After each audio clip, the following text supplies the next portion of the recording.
Hello friends, मैं हूं गौरव और ये अब तक की डार्क मैटर को लेकर सबसे इंपॉर्टेंट खोज है। हमारे गैलेक्सी के supermassive black hole Sagittarius A से करीबन 500 गुना ज्यादा मास का डार्क मैटर साइंटिस्टों ने सिर्फ एक अकेले ब्लैक होल के अंदर छुपा देखा है। जानना चाहते हो किस ब्लैक होल की मैं बात कर रहा हूं? Well, the M87 black hole, वही ब्लैक होल जिसकी पहली बार हमने फोटो खींची थी। यानी कि अब बेसिकली यूनिवर्स के दो सबसे मिस्टीरियस ऑब्जेक्ट्स डार्क मैटर और ब्लैक होल, इनके बीच का कनेक्टिंग लिंक बिल्कुल हमारे सामने है, वो भी सबूत के साथ। लेकिन फ्रेंड्स, ये सबूत आखिर साइंटिस्टों को मिला कैसे? Well, you'll be shocked to know, इस सबूत की कहानी का जन्म हुआ स्टीफन हॉकिंग और उसके दोस्त के बीच हुए एक बेट से। जी हां, आपने सही सुना। A black hole is a volume of space where gravity is so strong that nothing, not even light, can escape from it. ये आइडिया ना सबसे पहले एक इंग्लिश साइंटिस्ट जॉन मिचेल ने अनाउंस किया था इन द ईयर 1783, यानी Einstein के पैदा होने से भी 100 साल पुराना, जो उस समय में वैसे सिर्फ एक थियरी का हिस्सा था और इसीलिए इतना चर्चे में नहीं आया। वो तो जब 1974 में सर स्टीफन हॉकिंग और उनके कॉलीग किप थॉर्न के बीच एक बेट लगी, तब वो लाइमलाइट में आया। असल में उस दिनों में सिग्नस X1 नाम का एक अनजान सा एनर्जी सोर्स था जो नजर तो नहीं आ रहा था, पर उससे कम टाइम में बहुत ही ज्यादा एनर्जी निकल रही थी। अब इस पर स्टीफन हॉकिंग का यह मानना था कि वो एक अजीबोगरीब सा एक्स-रे का सोर्स है, तो वहीं पर किप थॉर्न का यह कहना था कि नहीं, वो एक ब्लैक होल है, और दोनों अपनी अपनी बात पर अड़ गए। वेल, अब पता कैसे चलेगा कि कौन सही है और कौन गलत? सो दोनों ने इस पर एक शर्त लगाई और डिसाइड किया कि let's just wait and watch और देखते हैं समय किसके पक्ष में फैसला सुनाता है। अब इस बेट में जो हारने वाला था वो जीतने वाले के लिए एक महंगे साइंस मैगजीन का सालाना सब्सक्रिप्शन खरीदेगा। Cool, right? ठीक है, फिर लग गई बेट और जब रिजल्ट आया पता चला कि सिग्नस X1 असल में एक ब्लैक होल ही है।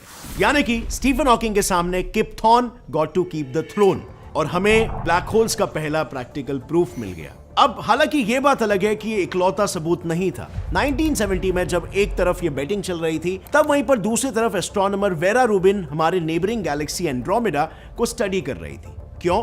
वेल, क्योंकि उन्होंने देखा था कि उस गैलेक्सी के सभी बाहरी स्टार्स प्रेडिक्टेड रफ्तार से तेज घूम रहे थे। यानी कि उस गैलेक्सी की जो नॉर्मल एक्सेलरेटिंग स्पीड होनी चाहिए थी ना, वो गैलेक्सी फॉर सम रीजन उस स्पीड से ज्यादा तेजी से एक्सेलरेट कर रहा था। आखिर क्यों? सबसे पहले तो आप खुद देखो, यहां पर ये जो ब्लू लाइन है ना, वो उन स्टार्स की प्रेडिक्टेड स्पीड है और ये जो रेड लाइन है वो है उनकी observed speed. So as you can see, इनके बीच बहुत ही अंतर है, जबकि ब्रह्मांड के नियमों के बिल्कुल खिलाफ है। यानी कि इसके पीछे कोई तो ऐसा मैटर है जिसे कोई छू नहीं सकता, देख नहीं सकता, लेकिन उसका मास और उसकी ग्रेविटी को महसूस कर सकता है। Welcome dark matter. लेकिन उस समय इस कॉन्सेप्ट का कोई सबूत नहीं था, ये सिर्फ एक कॉन्सेप्ट था, इसकी सिर्फ थियरी थी कि ऐसे टाइप का फलाना ढिमका एक पार्टिकल एग्जिस्ट करता है जो कैलकुलेशंस में फिट हो रहा था। सो मैथमेटिकली उसे प्रेडिक्ट किया गया था, लेकिन इसे हमने विजिबली या किसी भी तरीके से प्रूव नहीं किया था। इनफैक्ट साइंटिस्टों ने कई सालों तक ढूंढने की इसे कोशिश की, लेकिन फिर भी इसका कोई सबूत नहीं मिला। और आखिर में तंग आकर कुछ साइंटिस्ट ये मानने लगे कि डार्क मैटर असल में एग्जिस्ट ही नहीं करता, ये सिर्फ मैथमेटिकली हमने एक प्रॉब्लम को सॉल्व करने के लिए इसे ऐड कर दिया, लेकिन रियलिटी में इसका कोई वजूद नहीं है। So well, good enough. So अगर डार्क मैटर नहीं है तो फिर उन्होंने ब्रह्मांड की उन सारी अजीबोगरीब चीजों का क्या एक्सप्लेनेशन दिया? वेल, उनके पास इन सभी चीजों का डार्क मैटर से भी एक बेहतर एक्सप्लेनेशन था और इस एक्सप्लेनेशन को मैं आपको एक एनालॉजी के साथ समझाता हूं। सो गौर से सुनना।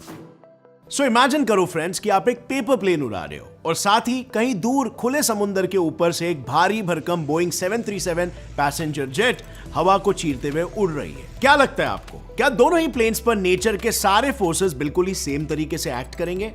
Obviously not.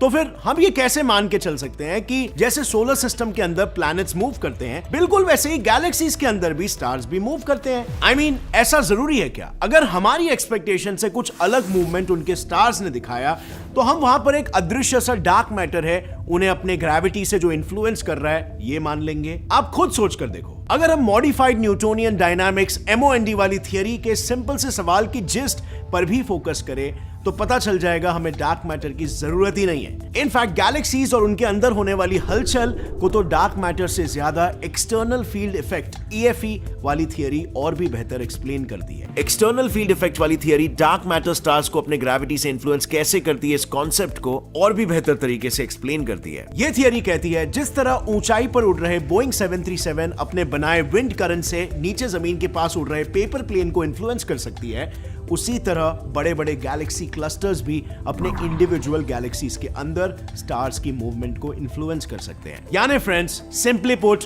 हमें डार्क मैटर जैसे कॉन्सेप्ट की जरूरत ही नहीं है। प्लस क्या आपको पता है, हम जिस ग्रेविटेशनल कांस्टेंट जी को बड़े कॉन्फिडेंस से प्लैनेट, स्टार्स, गैलेक्सीज या इवन डार्क मैटर की ग्रेविटी कैलकुलेट करने में इस्तेमाल करते हैं, उसे अब तक कोई भी एक फिक्स्ड कांस्टेंट के तौर पर साबित ही नहीं कर पाया। Yes, that's true.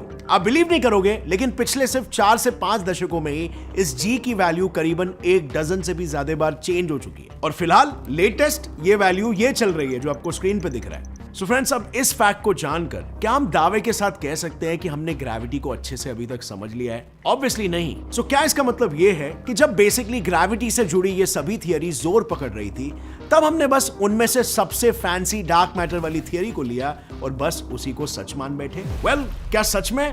क्योंकि मॉन्ड और EFE इन थियरीज में साइंटिस्टों को रिसेंटली एक बहुत ही बड़ी वीकनेस दिखी है। वो ग्रेविटेशनल लेंसिंग इफेक्ट को एक्सप्लेन ही नहीं करते और इसे सिर्फ डार्क मैटर ही एक्सप्लेन कर सकता है। यानी कि अभी भी हम घूम फिर के वापस से आ रहे हैं डार्क मैटर के पास। सो क्या सच में डार्क मैटर एग्जिस्ट करता है या नहीं करता है? वेल, इसका जवाब इस फोटो में है। इस फोटो में जो आपको इस ब्लैक होल का इवेंट होराइजन इतना बड़ा दिख रहा है ना, वो असल में 5 गुना छोटा दिखना चाहिए था। और जी नहीं, ये मैं नहीं, ये इस इमेज का रॉ डेटा बोल रहा है, जिसे जब 2017 में इवेंट होराइजन टेलीस्कोप ने कैप्चर किया था, तब उसे सिर्फ शेयर करके ही इंटरप्रेट करने में 2 साल लग गए थे। यस, सिर्फ इस एक फोटो के लिए साइंटिस्टों ने 5 पेटाबाइट जितना डेटा कलेक्ट किया था। यानी इतना डेटा कि अगर हम मुंबई के वानखेड़े स्टेडियम को खचाखच भर भी दे, तो भी वो सारे लोग 72 GB के GTA 5 को एटलीस्ट 2 बार डाउनलोड कर सकते हैं। इनफैक्ट क्योंकि इतना सारा डेटा इंटरनेट से नहीं भेजा जा सकता था, इसीलिए उस वक्त साइंटिस्टों ने उसे हार्ड ड्राइव्स में भर भर कर एरोप्लेन से एक दूसरे तक भिजवाया था और तब जाकर फाइनली वो इमेज बन पाई थी। And all the efforts at the end were worth it, क्योंकि आज यही वो डेटा है जिसने रिसेंटली ये भी रिवील किया है कि M87 का इवेंट होराइजन उसके एक्स्ट्रा डार्क मैटर की ग्रेविटी की वजह से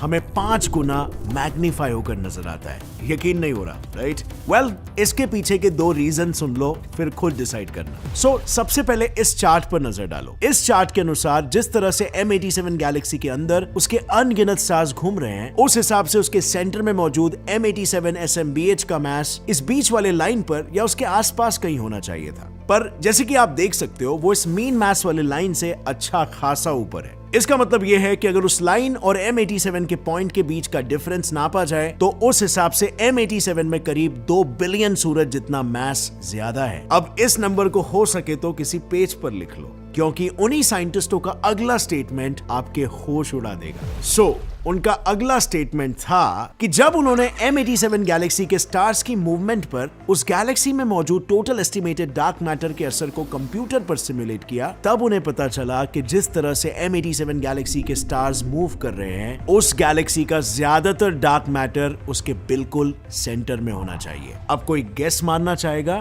कि एग्जैक्टली कितना? वेल, जवाब बस आपने अभी कुछ देर पहले एक पेपर पर लिखा था। जी हाँ, अगेन लगभग 2 बिलियन सोलर मैसेस, यानी बिल्कुल उतना ही जितना M87 में एक्स्ट्रा मास डिटेक्ट हुआ है। पर क्या हम इसे प्रैक्टिकली प्रूव कर सकते हैं? वेल, डाइसी है, क्योंकि जैसे कि हम जानते हैं, नो हेयर थ्योरम के अनुसार एक बार अगर ब्लैक होल ने सबसे नजर चुराकर कोई चीज निगल ली, तो सिर्फ उसके चार्ज, मास और स्पिन के अलावा आगे कोई नहीं बता सकता कि उसने खाने में क्या खाया था। कितना % हाइड्रोजन, कितना % हीलियम, या फिर कितना % डार्क मैटर।